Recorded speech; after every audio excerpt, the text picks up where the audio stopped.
Hey everybody, this coming week is going to be preparation week for me.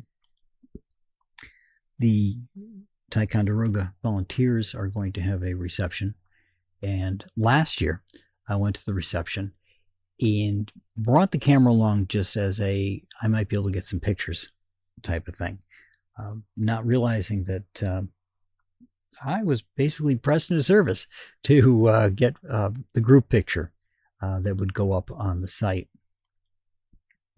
which I was in. So unfortunately, I wasn't in because that's what happens when you don't prepare for certain things. So this year, I am going to do things much differently. So the preparation this year, to give you an idea, guys, an idea of where we're shooting, it's inside the pavilion. I was hoping for, there's a wall of windows. But because I was now not shooting individuals, I was shooting a group, the distance between that wall of windows and where I'd be shooting was too short. It would be very difficult to get a group in there, even with a 24 millimeter wide angle, to get everybody in there properly. So the shoot needed to be moved. Now, the windows provided a good amount of light, but the main entry hall does not. So we were in the main entry hall. We had the lights that were there. I had to push the ISO up a little bit, and I was shooting freehand. So this year, I've got all the goodies that I should have, because, as I said, I'm doing some Etsy photography, some product photography. I've got a new tripod this year. And the important thing about this tripod, as was one of the other ones that I had that has just gotten too old, I've had it for 15, 20 years at this point, is to have a tripod that allows you to flip the head underneath so that you can shoot directly on top of things. So when you're doing product photography, being able to put a light directly on it and put the tripod over whatever you're shooting and get that perfectly up top shot is important. Additionally, got a new trigger. Had one, loved it, have no idea where I put it at this point. Looked in my bag, I couldn't find it, so I had to buy a new one. Canon R5 that I uses a Bluetooth trigger, which is wonderful, but only take one trigger. So I had to delete the old one off and put the new one in. But once you take the shot with that, and the interesting thing about that is it has to be on the timed shot. Not that it times it, it takes it when you push the button, but that's just a setting it has to be on for this remote trigger to work. But once you've got the remote trigger and work in place, and I've got it on the tripod, now the next thing I have to worry about is lighting. As I said, I needed to up the ISO a little bit the last time. I was not happy with that because it meant I had to clean up the picture a little bit afterwards. So I have a pair of, I think I only need one of them, but I'll find out when I get there, because a lot is going to depend upon the day. There's the internal lights and there's some external light that comes in, but I can't rely on that being there should it be a cloudy day or being later in the day, it might not be getting as much light. So I think I can get away with one LED panel. These are good sized LED panels. They're about 12 by 12, if I remember correctly. They have batteries on the back, so I don't have to worry about cables. And they have lighting stands that come with them. I'll be unpackaging those tomorrow to make sure that I've got that their batteries are all charged and that they both work properly, and get a feel for what I want the color to look like.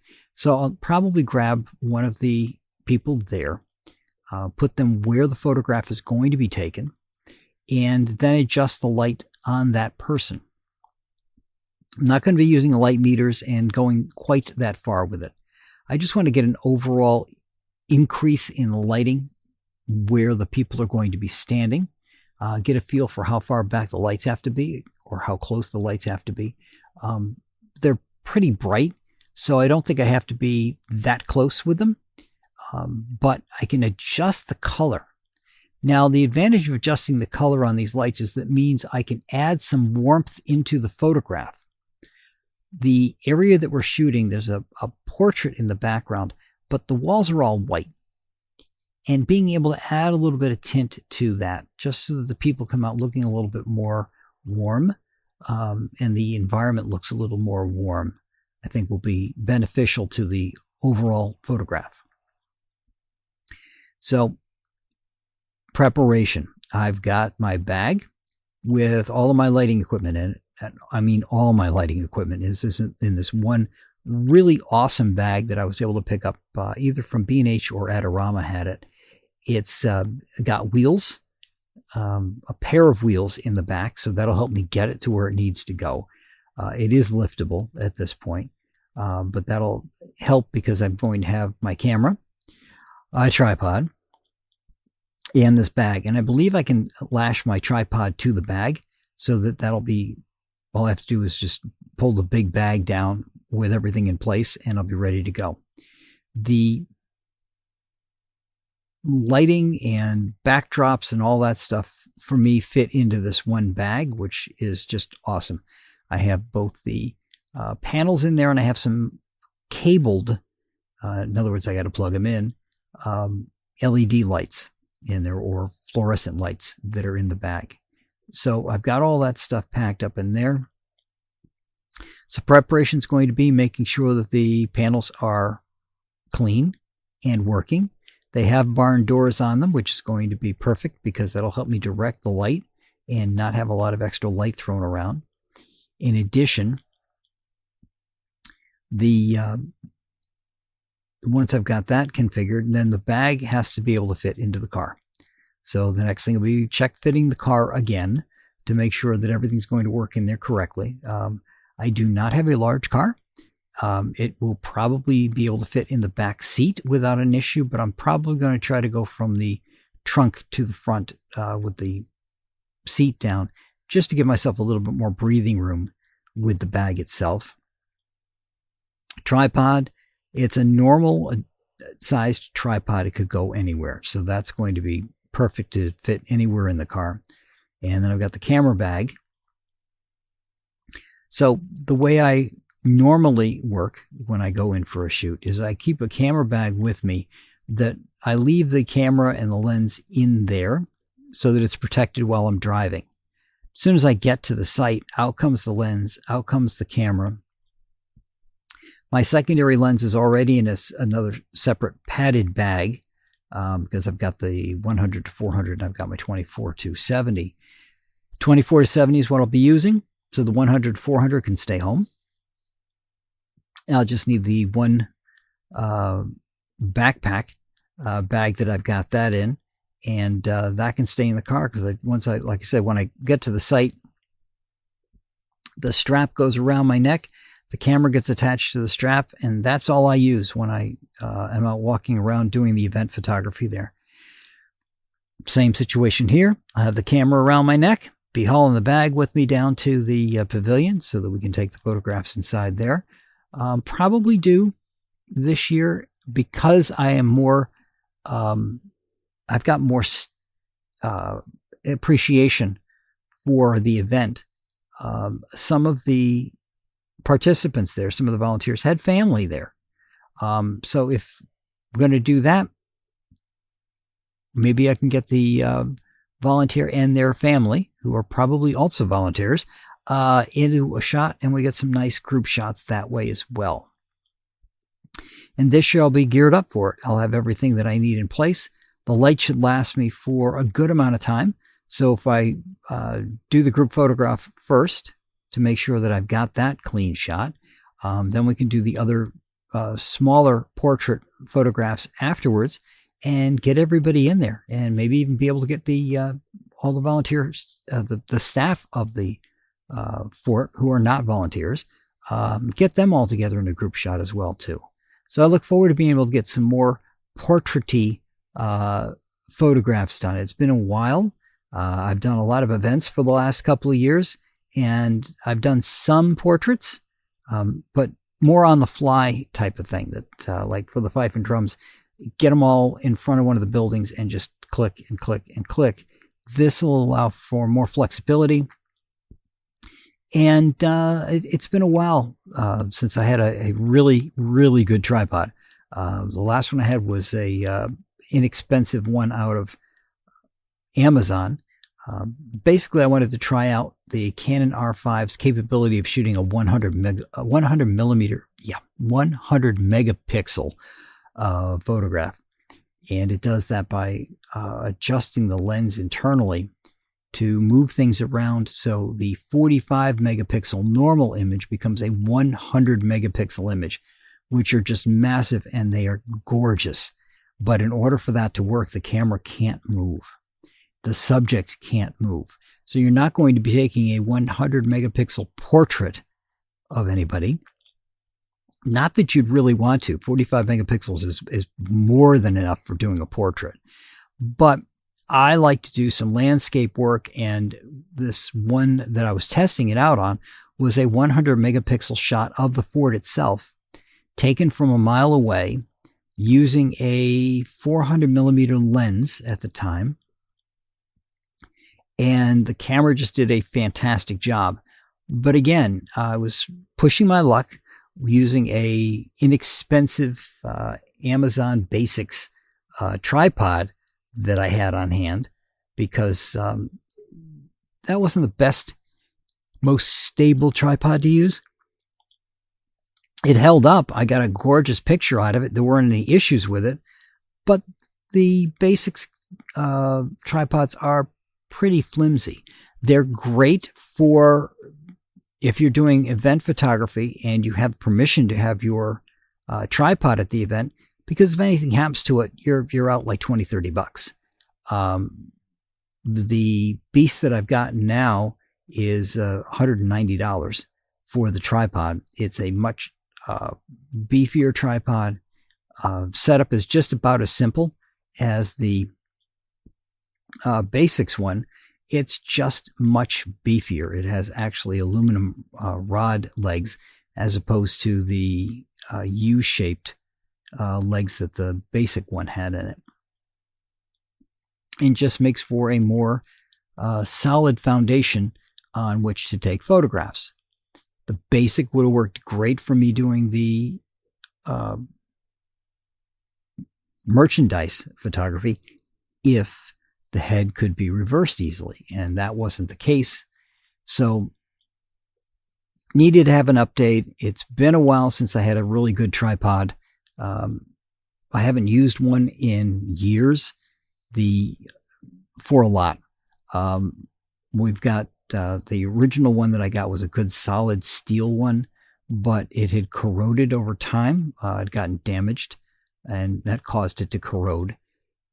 So the replacement that I got, because again, like I said, I don't use tripods for much, I just grabbed this little Basics one so I could use it to test out the 100 megapixels and to do a couple of set type pieces that I wanted to do. I was competing at the time and needed to have photographs of myself. So having a tripod to do those was essential. But again, the setup for this is going to be having two, possibly, one I think I can get away with, LED panels, pushing it a little bit more toward the yellow side of the spectrum just to make the picture a little warmer, and doing a group photograph, being behind the camera but not touching the camera. Now, it's always a thing that I've always found interesting, is that a lot of photographers will immediately say, well, you can't touch the camera if it's on the tripod. If you have a good tripod, you can. But I understand their reticence in that if you are touching the camera, you have the possibility of inducing vibration. Now, if you're shooting at a 500th of a second or 1500th of a second, it's not going to really show up. Right? You're going to get a clean shot no matter what. But when you are shooting in lower light situations and you're using a tripod and you've had to step that speed down, your shutter speeds down, having anything that could help you not bump that camera or cause a vibration in that image is going to be a benefit. So while I don't need the trigger and I got a perfectly good shot freehanding it, and that's the other thing, if you can freehand the shot, then you don't need to have a trigger to push on the camera. You can just shoot the camera while it's on the tripod. But if you are, and you do have the capability, and you're shooting in lower light, there's absolutely no reason to not have a trigger to just kick it off. And the triggers are usually between about $30 and $50 from what I've seen for most Bluetooth type triggers. I have a tendency to stick with Canon. I do not typically mix other lenses with my Canon. My lenses are Canon lenses, or the equipment that I use with it. The only exception to that is Canon has a Canon Connect application that allows you to connect via Bluetooth, via Wi-Fi from like a tablet to the camera. So for an event such as this, I could bring my tablet with me as well, connect the tablet to the R5, take my pictures, and immediately pull the picture into the tablet and show the people there on my much larger tablet, right? Those little screens in the back of the camera are great, but they're not great for showing to people. I can immediately pull it up onto the screen of the tablet and show people what it looks like. And I've got a good sized tablet. It's not, it's about the size of a piece of paper. So there are many options when you're using your equipment. I just personally like to stick with things that are, stick with the Canon stuff, with the Canon camera. So tripod, lights, trigger, camera, and I'll be all set. But again, I'm going to prove out the setup this week, this weekend, to make sure that I've got all the batteries are charged up, the lights are going to work, my bag is properly packed so that it can shift around as I drive and I don't have to worry about stuff bouncing around inside of it, and proof that I can get it all into the car. Because when I bought the bag, I had an SUV. Would have had absolutely no issue at all going in there. When I bought the new smaller car, and I wanted to get the 40 miles per gallon, and I bought the smaller car, one of the first things I did was try that measurement to make sure that the distance was going to be enough to pop the bag in. However, I have not put the bag in place to see how it fits in. Again, if you think of a trunk, you've got a raised spot in the back, right? The trunk doesn't go all the way down to the bumper. So there's a raised area in the back, so I have to get the bag over the raised area and angle it in so that it goes underneath and it doesn't catch on any of the body of the car above it as it's sliding in. Should work without problems. I'll find out. Just like I wish I had had the opportunity to see what the area was going to be like that I was going to be shooting in. It's a closed environment, so I would have had to ask for specific permission to go in. But now that I've been there last year for the volunteer reception, I was able to see what the setup was going to be, where the reception is. It's a tight space where the reception is, so getting pictures in there is a little difficult. It's doable. It's just a small room. There weren't a lot of people at the reception. They had a television set up in there, and that's took up part of the space as well. So people were kind of clustered, but it was a smaller area to shoot in. To get a couple of pictures, I was actually in the doorway to get pictures in there. But having this bigger area that I can set up and I can get my gear set up there and then I can just take pictures there is going to make things a lot easier. And now I know what to expect for the site. So that's what I got for you guys this week. Again, these LED panels are ubiquitous.